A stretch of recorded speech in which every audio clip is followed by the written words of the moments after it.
ஆண்டவரும் இரட்சகருமாகிய இயேசு கிறிஸ்துவனுடைய இனிய நாமத்திலே இந்த காலை நேரத்திலே இந்த மாதத்தின் முதல் வாரத்திலே நாம் சபையாக கூடி கர்த்தரை ஆராதிக்கும்படியாக கர்த்தர் நமக்கு கிருபை பாராட்டினார். இந்த தின தியானத்திற்காக கொலோசியர் முதல் அதிகாரத்துக்கு திருப்பிக் கொள்வோம். Book of Colossians chapter 1 verse 27. கொலோசியர் முதல் அதிகாரம் 27ஆம் வசனத்திற்கு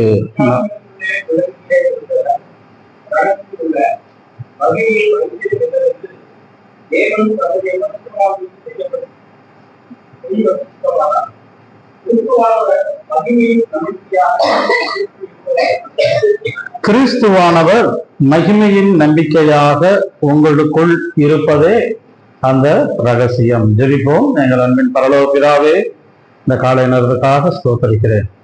உன்னதமான சிங்காசனத்தில் வீற்றிருக்கிற உன்னதமானவரும் ஒருவரும் சேரக்கூடாத வழியிலே இருக்கிறவாகிய தேவன், ஆவியான தேவன் ரத்தம் மாம்சம் அடைவதாக இந்த உலகத்தில் எங்கள் நிமித்தமாய் நீர் வெளிப்பட்டு சிலுவையிலே மரித்து அடக்கம் பண்ணப்பட்ட 3ஆம் நாள் வைத்திருந்த உம்முடைய ஆண்டவரே உன்னதமான கிருபைகளுக்காக ஸ்தோத்திரிக்கிறோம். அதன் மூலமாக எங்களுக்கு ரட்சிப்பு தந்தேன்.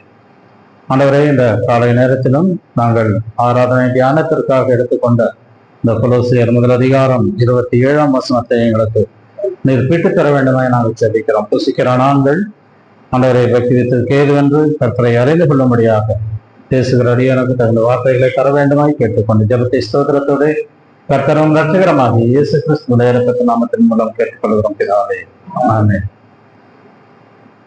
கொலோசியர் முதல் அதிகாரம் 27ஆம் வசனத்தினுடைய கடைசி பகுதியிலே கிறிஸ்துவானவர் மகிமையின் நம்பிக்கையாக உங்களுக்குள் இருப்பதே அந்த ரகசியம். ஆண்டவர் இரட்சகரமாகிய தேவன் அவர் மகிமையுள்ள தேவனாய் காணப்படுகிறார். அந்த காலை நேரத்திலே நாம் கர்த்தரை ஆராதிக்கும்படியாக வந்திருக்கிறோம். அவருடைய மகிமையை குறித்து நாம் இன்றைய தினத்திலே தியானிக்க போகிறோம். இந்த தேவன் மகிமையுள்ள தேவனாய் காணப்படுகிறார். உன்னத சிங்காசனத்திலே வீற்றிருக்கக்கூடியவராய் காணப்படுகிறார். இவர் பரிசுத்தர். பரிசுத்தர் என்றால் அவருக்கு ஈடு இணையே இல்லை, அவருக்கு நிகர் அவரேதான். அவரை போல் வேறொருவர் இருக்கிறார் அல்லது இவரை போல அவர் இருக்கிறார் என்று சொல்வதற்கே இல்லை. இப்படிப்பட்ட ஒரு தேவனை நாம் சொந்த இரட்சகராக இந்த தினத்திலே ஏற்றுக்கொண்டோம்.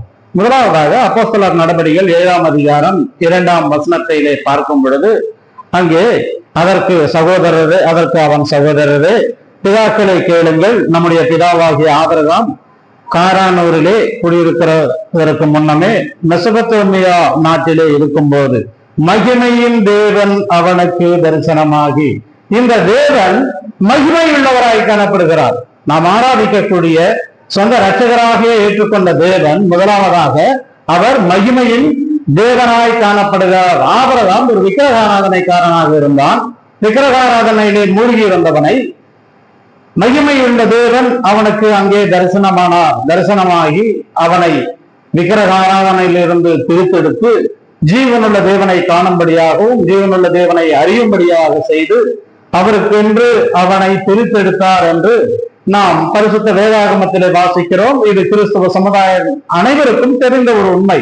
ஆனால் புதிய ஏற்பாடின் காலத்திலே ஆண்டவராகிய இயேசு கிறிஸ்து நமக்காக அவர் மாம்சத்திலே வெளிப்பட்டார். மகிமையிலே இருந்த தேவன், ஒருவரும் சேரக்கூடாத ஒளியிலே இருந்த தேவன் மாம்சத்திலே வெளிப்பட்டார் என்று வேதத்திலே நாம் வாசிக்கிறோம். அவர் பிள்ளைகள் ரத்தமும் மாம்சம் உடையவராக இருக்கிறபடியினாலே அவரும் ரத்தம் மாம்சம் உடையவராக இந்த உலகத்திற்கு வந்து நம்முடைய பாவங்கள் நிமித்தம் தகன பலியாக அவர் கல்வாரி சிலுவையிலே ஒப்பு கொடுக்கப்பட்டார். ஏசாயா 53ஆம் அதிகாரம் 4ஆம் வசனத்திலே பார்க்கும்போது ஏசாயா 53ஆம் அதிகாரம் நிச்சயமாகவே வாசிங்க.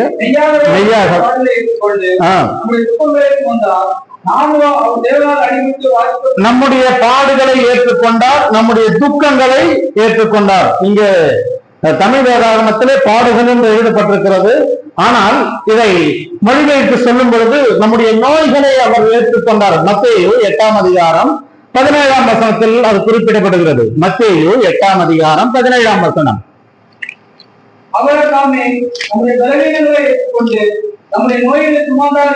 நம்முடைய நோய்களை சுமந்தார். ஏசாயா 53ஆம் 4ஆம் வசனத்தை குறிப்பிடும் பொழுது மத்தேயுவிலே அதை ஏசாயா தீர்க்கதரிசியால் உரைக்கப்பட்டது என்று சொல்லுகிறார். அதாவது துக்கங்களை, நம்முடைய பாடுகளை ஏற்றுக்கொண்டார், நம்முடைய துக்கங்களை ஏற்றுக்கொண்டார் என்றால் அதிலே நோய்கள் என்ற ஒன்றும் அதில் அடங்கி இருக்கிறது. அவர் நம்முடைய பலவீனங்களை அவர் சுமந்தார், நம்முடைய நோய்களை அவர் ஏற்றுக்கொண்டு சுமந்தார். நம் குடும்பத்திலே ஒரு தீராத வியாதியிலே ஒரு மனிதன் இருப்பார் என்று வைத்துக் கொள்வோம். தகப்பனாக இருக்கலாம், அல்லது தாயாக இருக்கலாம், அல்லது நம்முடைய உறவினராக கூட இருக்கலாம். அவருடைய நோயிலே அவரை பார்த்து கொள்வது எவ்வளவு ஒரு கடினமானது என்று நம் அனைவரும் அறிந்த ஒன்று. ஒருவேளை அவரிடத்துல துர்நாற்றம் எடுக்கலாம், அவருடைய அவருக்கு இருக்கக்கூடிய அந்த காயங்களை துர்நாற்றம் எடுத்து சீல் வடிந்து ரத்தம் வடிந்ததாக இருக்கும்.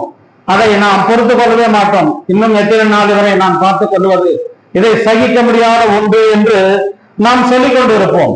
ஆனால் இந்த உலகத்தில் இருக்கக்கூடிய 8 பில்லியன் ஜனங்களுடைய எல்லாருடைய நோய்களையும் அவர் ஏற்றுக்கொண்டார். ஆண்டவராக இயேசு கிறிஸ்து ரத்தமும் மாம்சம் உடையவராக இந்த உலகத்திற்கு வந்து இந்த உலகத்தில் உள்ள அனைவருடைய நோய்களையும் அவர் ஏற்றுக்கொண்டார்.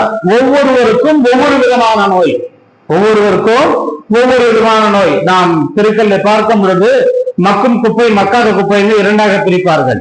ஆனால் மருத்துவ ரீதியாக இருக்கும்போது அங்கே பிரிப்பது வேறு விதமாக இருக்கும். அங்கு சிரஞ்சி அல்லது சிறப்பு முடிப்பற்ற மருந்துகளை ஒரு தனியாக வைப்பார்கள். ஆனால் அறுவை சிகிச்சை நடந்து முடிந்த அந்த உடல் ரீதியான இந்த அவயவங்களை துண்டித்து எடுக்கும் பொழுது அது பயங்கர துர்நாற்றம் எடுக்கும். அவைகள் நாம் பார்க்கவே முடியாது. ஒருவேளை நான் ஒரு தடவை ஸ்டான்லி மருத்துவமனைக்கு, ராயப்பேட்டா மருத்துவமனைக்கு ஒருவருக்கு ஜெபிக்க போனேன். அவருக்கு இன்னும் கொஞ்ச நேரத்தில் ஆபரேஷன், நீங்க வந்து ஜெபித்து போனாங்க. நான் ஜெபித்து முடித்த பிறகு கொஞ்ச நேரம் நாங்க அங்க இருக்கும் பொழுது அவருக்கு ஆபரேஷன் செய்து வயிற்றில் உள்ள கட்டியை அகற்றினார்கள். அந்த கட்டியை ஒரு பேஷன்ல கொண்டு வந்தப்ப அவ்வளவு பெருசு, பார்க்கவே அருவருப்பா இருக்கு. ரத்தம் வடியுது, சீழ் வடியுது. இன்னும் அதை பத்தி அதிகமா சொல்லணும்னா நீங்க எல்லாம் வீட்டுக்கு போய் சாப்பிடவே முடியாது. மருத்துவமனையில வேலை செய்தவர்களுக்கு அவருடைய அருமை தெரியும். அவ்வளவு துர்நாற்றம் எடுத்தது. இவை எல்லாவற்றையும் அவர்கள் இந்த மருத்துவ கழிவுகளை அந்த அகற்றுவது மிக ஒரு பயங்கரமாக இருக்கும். அதான் அந்த ஹாஸ்பிட்டல்ல டிஸ்போசபிள் மேனேஜ்மெண்ட் ஒன்று இருக்கும். அவர்கள் தான் அதை அகற்றுவார்கள். அப்படிப்பட்ட கழிவுகளை ஒருவேளை கை கால்கள் வெட்டுவதாக இருக்கலாம், நமக்கு குடல்ல இருக்கக்கூடிய அழுக்கை எடுக்க வேண்டியதாக இருக்கும். இது அவ்வளவு ஒரு துர்நாற்றம் எடுக்கக்கூடிய ஒரு நோய்களை ஆண்டவராக இயேசு கிறிஸ்து அவரே ஏற்றுக்கொண்டார். ஒருவருடைய நோய் அல்ல, உலகத்தில் உள்ள அனைவருடைய நோயை அவர் ஏற்றுக்கொண்டார். யார் அவர் என்றால் மகிமையின் தேவன், மகிமையிலே ஆபிரகாமுக்கு வெளிப்பட்ட தேவன். இன்றைய தினத்திலே ஆண்டவராக இயேசு கிறிஸ்துவாக இந்த உலகத்திற்கு வந்து என்னுடைய பாவங்களுக்காக கல்வாரி சிலுவையிலே அவர் மரித்து நம்முடைய துன்பங்களை ஏற்றுக்கொண்டார், துக்கங்களை ஏற்றுக்கொண்டார், பாடுகளை ஏற்றுக்கொண்டார், நோய்களை ஏற்றுக்கொண்டார். யார் இவர் என்றால் பரிசுத்தமான தேவன், மகிமையின் தேவன், சிங்காசனத்துல வீட்டிருக்கவர், பரிசுத்தர் பரிசுத்தர் பரிசுத்தர் என்று போற்றப்பட்ட தேவன். இவர் ஒரு பயங்கரமான பாவ நோயிலிருந்து விடுவிக்க அவர் அன்புள்ள தேவனாக, ஒருவேளை அன்பு என்பது ஒருவருக்கு ஒருவேளை ஆகாரம் கொடுக்கலாம், அல்லது ஒரு உதவி செய்யலாம். இன்னும் சொல்ல போனால் ஒருவேளை ஆடைகளை ஒரு செட்டு ட்ரெஸ் வாங்கி தரலாம், அல்லது ஸ்கூலுக்கு தேவையான பணத்தை கட்டலாம்.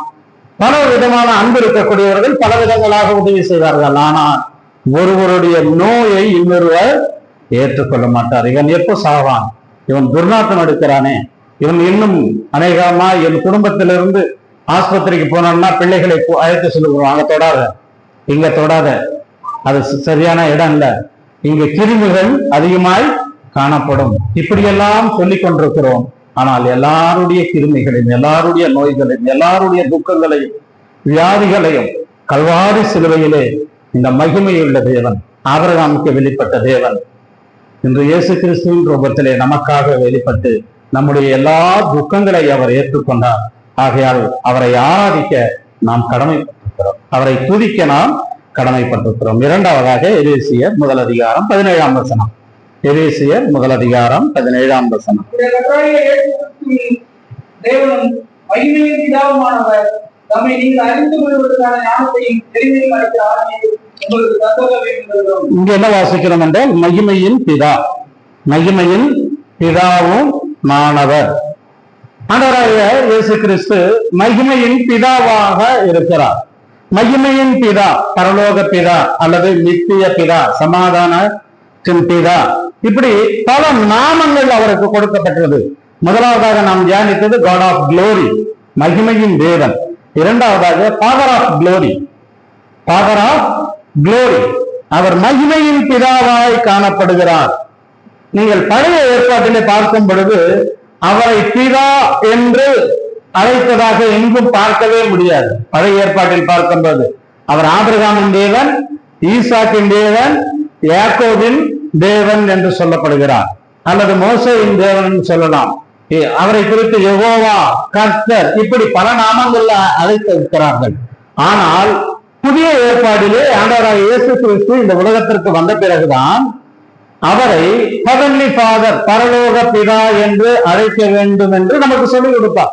பரலோக ஜெபம் என்று ஒன்று இருப்போம், அதனுடைய ஆரம்பமே அவர் பரலோக பிதாவாக அழைக்கப்படுகிறார் என்பதை பார்க்கிறோம்.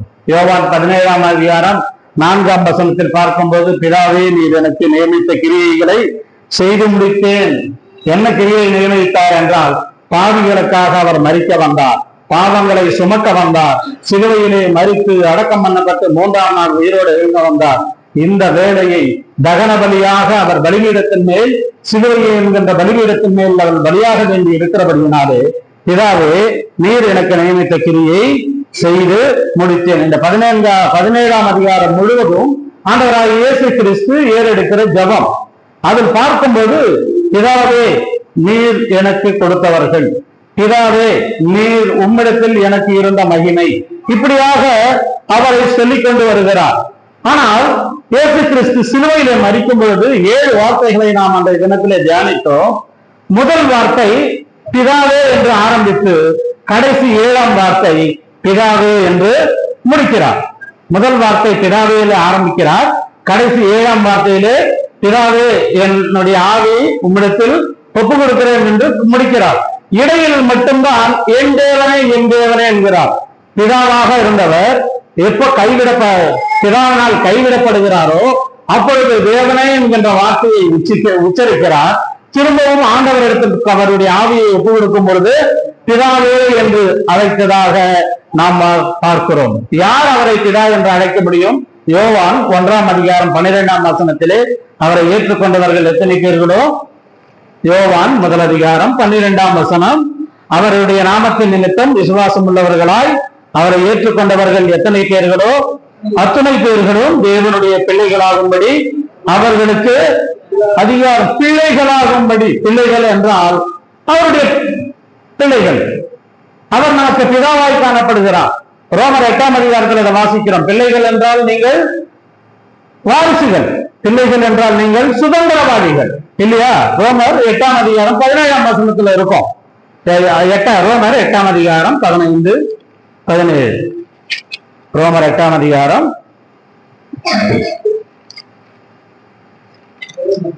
8ஆம் அதிகாரம் 15ஆம் வசனம் வாசிக்கிறோம்.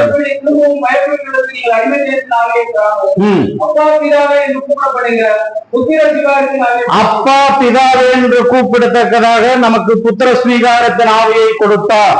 பழைய ஏற்பாடின் விசுவாசிகளைப் போல அவர் ஆபிரகாமின் தேவன், ஈசாக்கின் தேவன், யாக்கோபு தேவன் என்று நாம் அழைக்காதபடிக்கு நாம் அவருக்குள் ஒன்றாக இணைந்து பெற்றோர்களை போல பிதாவும் பிள்ளைகள் எப்படி அழைப்பார்களோ அப்படிப்பட்ட ஒரு ஆவியை நமக்கு கொடுத்திருக்கிறார். அப்பா பிதாவை என்று அழைக்கத்தக்கதான ஆவி.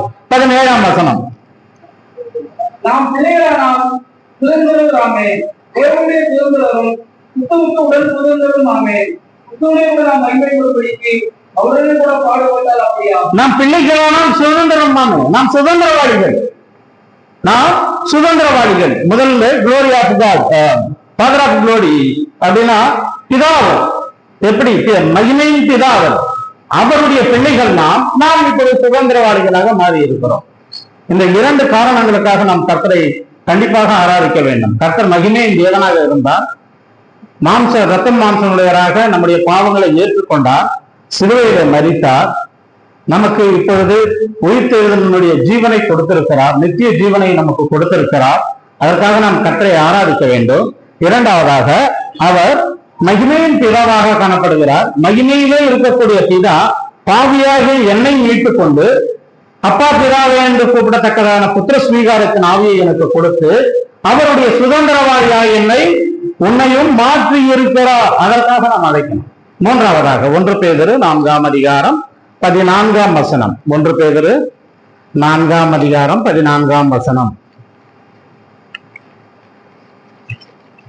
நீங்கள் கிறிஸ்துவின் நாமத்தின் நிந்திக்கப்பட்டால் பாக்கியவான்கள். ஏனென்றால் தேவனுடைய ஆவியாகிய மகிமையுள்ள ஆவியானவர் உங்களில் தங்கியிருக்கிறார். அவர்களாலே நிந்திக்கப்படுகிறார், உங்களாலே மகிமைப்படுகிறார். போதும். இங்க என்ன பார்க்கிறோம்னா, இவர் மகிமையுள்ள ஆவியானவர், மகிமையுள்ள தேவன் என்று பார்த்தோம், மகிமையுள்ள பிதா என்று பார்த்தோம், மகிமையுள்ள ஆவியானவர், மகிமையுள்ள ஆவியானவர். உங்களுக்கு ஒரு சிறு கேள்வி, இந்த பரிசுத்த ஆவியானவருடைய ஜெண்டர் சொல்றீங்களா? ஜெண்டர் மீன்ஸ் பாலினம். நம்ம பைபிள் வாசிக்கிறோம், என்ன பாலினமா இருக்கும்?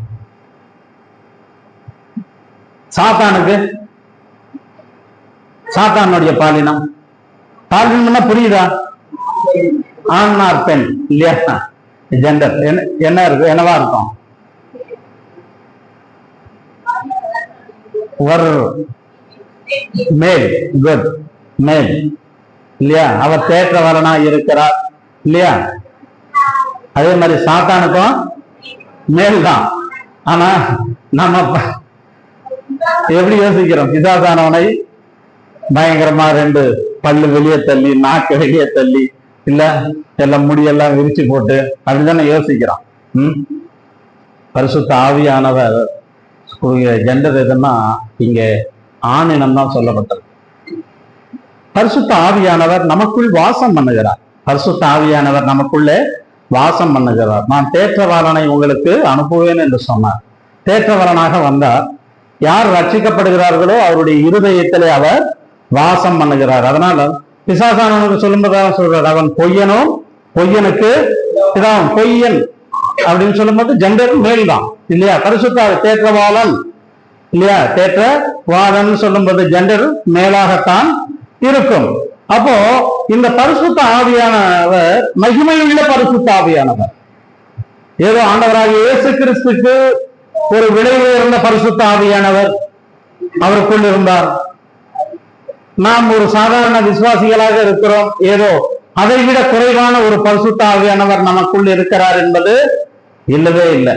ரோமர் 8ஆம் அதிகாரத்துல நீங்க வாசிக்கலாம் இல்லையா? ரோமர்ல தானே இருக்கு பரிசுத்த ஆவியானவரை குறித்த. ரோமர் 6ஆம் அதிகாரமா?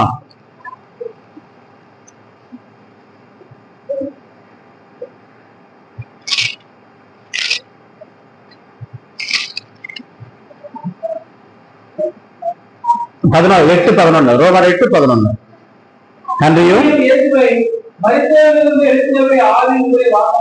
மரித்தோரிலிருந்து எந்த ஆவி இயேசுவை எழுப்பினதோ அந்த ஆவி உங்களில் வாசமாய் இருந்தால், கிறிஸ்துவை மரித்தோரிலிருந்து எழுப்பினவர் உங்களில் வாசமாய் இருக்கிற தம்முடைய ஆவியினாலே சாவுக்கு ஏதுவான உங்கள் சரீரங்களை உயர்ப்பிப்பார். அப்போ ஆண்டவராகிய இயேசு கிறிஸ்துவை எந்த மகிமையுள்ள பரிசுத்த ஆவியானவர் உயிர்ப்பித்தாரோ அதே மகிமையுள்ள ஆவியானவர் நமக்குள் வாசம் பண்ணுகிறார். 1 கொரிந்தியர் 3ஆம் அதிகாரம் 16ஆம் வசனம். 1 கொரிந்தியர் 3ஆம் அதிகாரம் 16ஆம் வசனம்.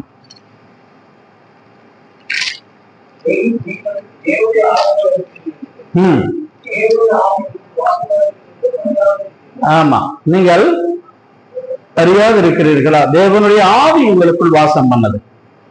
நான் பாவியாக இருந்தேன், ஆண்டவராக இயேசு கிறிஸ்துவை சொந்த இரட்சகராக ஏற்றுக்கொண்ட பொழுது அவருடைய ரத்தத்தினாலே கழுவப்பட்ட உடனே பரிசுத்த ஆவியானவர் எனக்குள்ளே வாசம் பண்ணுகிறார். அவர் எப்படிப்பட்டவர் என்றால் மகிமையுள்ள பரிசுத்த ஆவியானவர். மகிமையுள்ள பரிசுத்த ஆவியானவர் ஆண்டவராக இயேசு கிறிஸ்துவை எந்த பரிசுத்த ஆவியானவர் உயிர்ப்பித்தாரோ அதே ஆவியானவர் எனக்குள்ளே இப்பொழுது வாசம் பண்ணி கொண்டு இருக்கிறார். ஒரு உதாரணம் சொல்றேன். நான் ஒரு கார் வச்சிருக்கேன். நான் கார் வச்சுக்கிட்டு பரிசுத்த ஆவியானவரை காருக்குள்ள கூட்டு போறேன், பரிசுத்த ஆவியானவரை கார்ல கூட்டிட்டு போறேன். அவருக்கு எந்த இடத்துல கொடுக்கணும் நம்ம இடம்? எந்த இடத்துல அவருக்கு இடம் வரும்? பின்னாடி சீட்டு, முன்னாடி சீட்டு, டிரைவர் சீட்டு?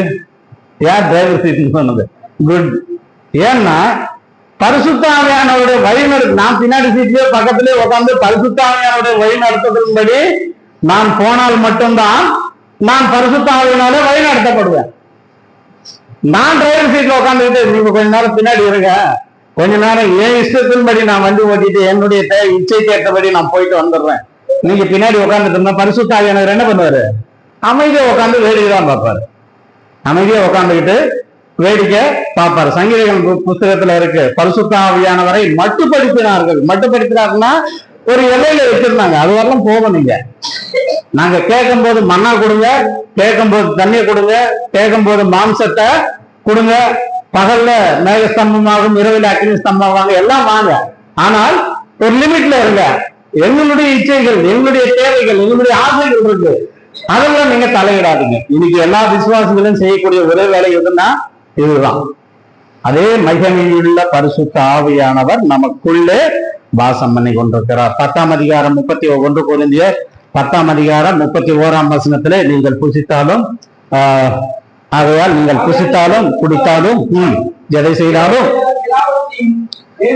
தேவனுடைய மகிமைக்கு என்று செய்யுங்கள். அவர் மகிமையுள்ள தேவன், அவர் மகிமையுள்ள தேவன், மகிமையுள்ள பிதா, மகிமையுள்ள ஆவியானவர், அவருடைய மகிமைக்கு என்று நம்மை தேர்ந்தெடுத்திருக்கிறார். ஆனால் நாம் என்ன செய்கிறோம் என்றால் அவரையும் உடன் வைத்திருப்போம், ஆனால் நம்முடைய விருப்பத்தை போல செய்து கொண்டிருக்கிறோம். ஆனால் இயேசுவை மரித்தோரிலிருந்து எழுப்பின அதே ஆவியானவர் நமக்குள் வாசம் பண்ணி இருக்கிறார் என்றால் அதற்காக நாம் கர்த்தரை ஆராதிக்க வேண்டாமா? அது எவ்வளவு ஒரு பெரிய காரியம். ஜீவன் மரித்தோரிலிருந்து எழுப்பக்கூடிய அளவுக்கு பரிசுத்த ஆவியானவருடைய வல்லமை இருக்குன்னா அவரை விட்டுட்டு என்னுடைய இச்சைகளை தீர்த்துக் கொள்வேன் என்பது சரியானதல்ல. 3 காரியங்களை பார்த்தோம். என்னென்ன பார்த்தோம் சொல்லுங்க? மகிமையின் தேவன், காட் ஆஃப் குளோரி இல்லையா? 2வது மகிமையின் பிதா, ஃபாதர் ஆஃப் குளோரி. 3வதாக மகிமையுள்ள ஆவியானவர், ஸ்பிரிட் ஆஃப் குளோரி. சரி, 4வது என்னன்னு பார்த்திடலாம். சங்கீதங்களின் புத்தகம் 24ஆம் அதிகாரம் 7ஆம் வசனம். வாசல்களே உங்கள் தலைகளை உயர்த்துங்கள், அநாதி கதவுகளே உயரங்கள், மகிமையின் ராஜா உட்பிரவேசிப்பார். யார் அவர்? கிங் ஆஃப் குளோரி, மகிமையின் ராஜா, மகிமையின் ராஜா. இந்த ஒரு 7 10ஆம் வசனம் வரை பார்த்தீங்கன்னா 5 தடவை அந்த வார்த்தை எழுதப்பட்டிருக்கு, மகிமையின் ராஜான்னு. 7ஆம் வசனத்துல ஒரு தடவை, 8ஆம் வசனத்துல மகிமையின் ராஜான்னு ஒரு தடவை, 9ஆம் வசனத்திலே மகிமையின் ராஜான்னு ஒரு தடவை, 10ஆம் வசனத்துல 2 தடவை, 5 தடவை மகிமையின் ராஜான்னு எழுதப்பட்டிருக்கு. இவர் எப்படிப்பட்ட ராஜா என்றால் இவருக்கு நிகர் இவரேதான், இவருக்கு நிகர் இவரேதான். இவர் ராஜாதி ராஜா, கர்த்தாதி கர்த்தராக இருந்தார். இந்த உலகத்திற்கு வந்த போதும் யூதருக்கு ராஜாவாய் பிறந்தவர் எங்கே என்று கேட்டார். அவர் ராஜாவா இந்த உலகத்திற்கு வந்தார். சிலுவையிலே அறையும் போது யூதருக்கு ராஜாவே நீர் வாழ்க என்று அவருடைய தலையிலே கோலினால் அடித்தார்கள். அவர் ராஜாதி ராஜா, மகிமையின் ராஜா. ஒரு நாள் வரப்போகிறது, இந்த மகிமையிலே ஆண்டவராக இயேசு கிறிஸ்து ராஜாவாய் வரப்போகிறார், இந்த ஆளுகை செய்ய போகிறார். அவருடன் சேர்ந்து நாமும் ஆளுகையிலே நாம் பிரவேசிக்க போகிறோம். இப்படிப்பட்ட ஒரு ராஜாவை நாம் ஆராதிக்க கூடியிருக்கிறோம். இப்படிப்பட்ட ஒரு பாக்கியத்தை கொடுத்திருக்கிறார். அவருடைய ஆசாரியர்களாக அவருடைய நாம் இந்த இடத்துல கூடியிருக்கிறோம். ராஜாக்களும் ஆசாரியர்களுமாக நம்மை மாற்றி இருக்கிறார். யாரெல்லாம் ரட்சிக்கப்பட்டார்களோ அவர்கள் ராஜாக்களோ ஆசாரியர்களும். அப்போ அவருடன் நாம் ஒரு ராஜாவாக இருக்க போகிறோம். அவரோ மகிமையின் ராஜாவாய் காணப்பட்டார். மகிமையின் ராஜா இந்த உலகத்திலே உன்னுடைய என்னுடைய பாவத்தின் நிமித்தம் அவர் அடிக்கப்பட்டார், அவர் குத்தப்பட்டார், முகத்திலே துப்பப்பட்டார், விழாவிலே குத்தப்பட்டார், தலையிலே முற்றிடம் சூட்டப்பட்டது, 2 கைகளிலும் 2 கால்களிலும் ஆணிகள் கடாவப்பட்டது. ஆணி எங்க அடிச்சிருக்காங்க? எல்லா இடத்துல பொம்மை வரைஞ்சிருக்காங்க, இங்க அடிச்ச மாதிரி. இங்க அடிக்கல, ஆணி இங்க அடிச்சிருக்காங்க. இங்க அடிச்சதான் தீச்சிட்டு வந்துருமே பாடி வெயிட்ல. அவரை இங்க அடிச்சிருக்காங்க.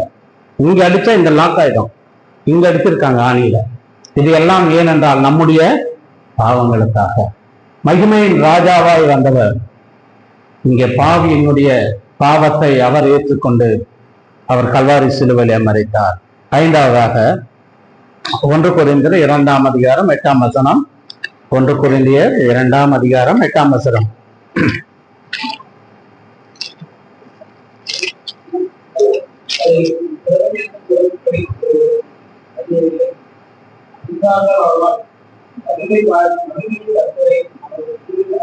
மகிமையின் கர்த்தர், மகிமையின் கர்த்தரை சிலுவையிலே அறைய மாட்டார்களே. அவர்களுக்கு தெரியாது அவர் கர்த்தர். கர்த்தர் என்றால் லார்டு இல்லையா? லார்ட், லார்ட் என்றால் என்ன? அவர் தன்னுகா அவருடைய ஆளுகை கீழாக அத்தனை பேர் இருப்பார்கள். அவருடைய ஆளுகையின் கீழாக இருப்பார்கள். ஒரே ரட்சிப்பு, ஒரே ஞானஸ்தானம், ஒரே அப்பம், ஒரே ரசம். ஏன்னா அவருடைய கர்த்தத்திற்கு கீழாக இது நடைபெறுகிறது. ஒரே கர்த்தர். 10ஆம் அதிகாரம் 36ஆம் வசனம் நினைக்கிறேன். அப்போஸ்தலர் நடவடிக்கைகள் 10ஆம் அதிகாரம் 36ஆம் வசனம் பாருங்க. எல்லோருக்கும் கர்த்தராய் இருக்கிற இயேசு கிறிஸ்துவை கொண்டு அவர் சமாதானத்தை சுவிசேஷமாய் கூறி இஸ்ரவேல் புத்திரருக்கு அனுப்பின வார்த்தையால். அதுவரை பேதுரு என்ன நினைத்தார்னா, இவர் யூதருக்கு மட்டும்தான் கர்த்தர், யூதருக்கு மட்டும்தான் கர்த்தர். எப்பொழுது கொர்நேலியின் வீட்டிலே பரிசுத்த ஆவியானவர் இறங்கினாரோ அப்போ புறஜாதியாருக்கும் இவர் கர்த்தர் என்று, எல்லோருக்கும் கர்த்தர். இனி புறஜாதியன் கிரேக்கன் என்றில்லை, யூதன் என்றோ இல்லை, அனைவருக்கும் இவர் கர்த்தரை. யூதன் அல்லது புறஜாதி, அந்நியர், அதுதான் கிரேக்கர் என்று அந்த இடத்தில் எழுதப்பட்டது.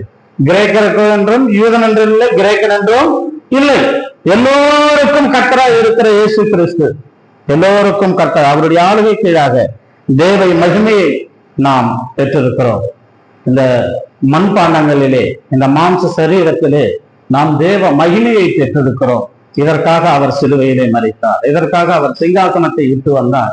பரிசுத்தர் பரிசுத்தர் பரிசுத்தர் என்று போற்றப்பட்ட தேவன் அந்த மகிமை எல்லாவற்றையும் விட்டு, என் பிள்ளைகள் ரத்தம் மாம்சம் உடையவராக பாவத்திலே மாண்டு போகிறார்கள், அவரை மீட்டுக் கொள்ள ஒரு பலி வேண்டும். அந்த பலியாக அவர்தானே சிலுவையிலே மரித்தார். அவருடைய ரத்தத்தினாலே நம்முடைய பாவங்களை கழுவி தூரமாய் இருந்த நம்மை சமீபமாக மாற்றிருக்கிறார். அவருடைய ரத்தமும் அவருடைய மாம்சமும் ரத்தமும் நமக்கு அப்பமும் ரசமாக கொடுக்கப்பட்டு, இந்த சின்னங்களிலே நீங்கள் பங்கெடுக்க வேண்டும், என்னை நினைவு கூறும்படி இதை செய்யுங்கள் என்றார். ஒரே ரத்தம், ஒரே ஞானஸ்தானம், ஒரே அப்பம், ஒரே ரசம். அவருடைய ஆளுகையின் கீழ், கர்த்தத்துவத்தின் ஆளுகை கீழாக. இதைதான் கொலோசியர்ல சொல்லும் பொழுது நாம் வாசித்த அந்த முதல் வசனம், கொலோசியர் 1 அதிகாரம் 27ஆம் வசனத்திலே பவுல் சொல்லுகிறார். கொலோசிய சபையை பார்த்து 27ஆம் வசனம்,